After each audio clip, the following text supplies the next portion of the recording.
एन्नाबेल doll का रहस्य। एक खौफनाक कहानी। एन्नाबेल डॉल का नाम सुनते ही लोगों के रोंगटे खड़े हो जाते हैं।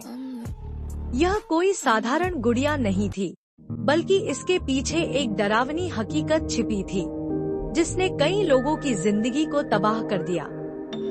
डरावनी शुरुआत। यह कहानी 1970 के दशक की है, जब एक नर्सिंग छात्रा डोना को उसकी मां ने एक एंटीक डॉल गिफ्ट में दी थी।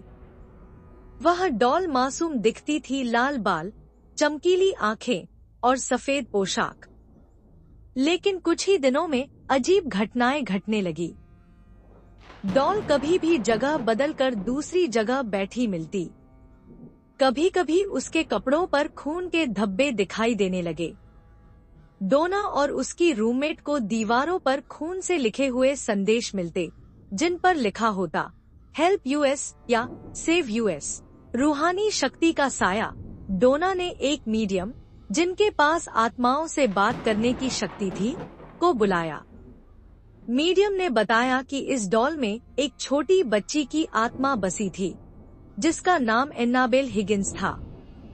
वह कभी इस इलाके में रहती थी और उसकी मौत हो गई थी। उसकी आत्मा डॉल में बस गई थी। भूतिया घटनाएं। धीरे धीरे घटनाएं और खौफनाक होती गईं। डोना का एक दोस्त, जो इस डॉल को लेकर मजाक करता था, उसे रात में सोते हुए ऐसा लगा कि कोई उसे गला घोंट रहा हो। सुबह उसकी छाती पर नाखूनों के गहरे निशान थे। घर में बिना वजह खिड़कियां और दरवाजे खुलने बंद होने लगे। चीजें अपने आप गिरने लगती और कभी कभी हवा में उड़ने लगती। वॉरेन दंपति की एंट्री। अंत में डोना ने एड और लोरेन वॉरेन नामक प्रसिद्ध पैरानॉर्मल एक्सपर्ट्स को बुलाया। वॉरेन दंपति ने बताया कि डॉल में कोई मासूम आत्मा नहीं, बल्कि एक शैतानी आत्मा थी, जो लोगों को नुकसान पहुंचाने की ताकत थी। डॉल को चर्च में ले जाकर पवित्र जल से शुद्ध किया गया और फिर वॉरेन दंपति ने इसे अपने ऑकल्ट म्यूजियम में एक शीशे के बॉक्स में बंद कर दिया।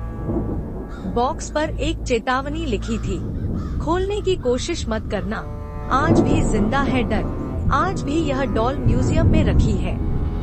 कई लोगों का मानना है कि डॉल में अभी भी शैतानी शक्ति मौजूद है। कुछ लोगों ने बॉक्स के पास जाकर मजाक किया और बाद में उनका एक्सीडेंट हो गया।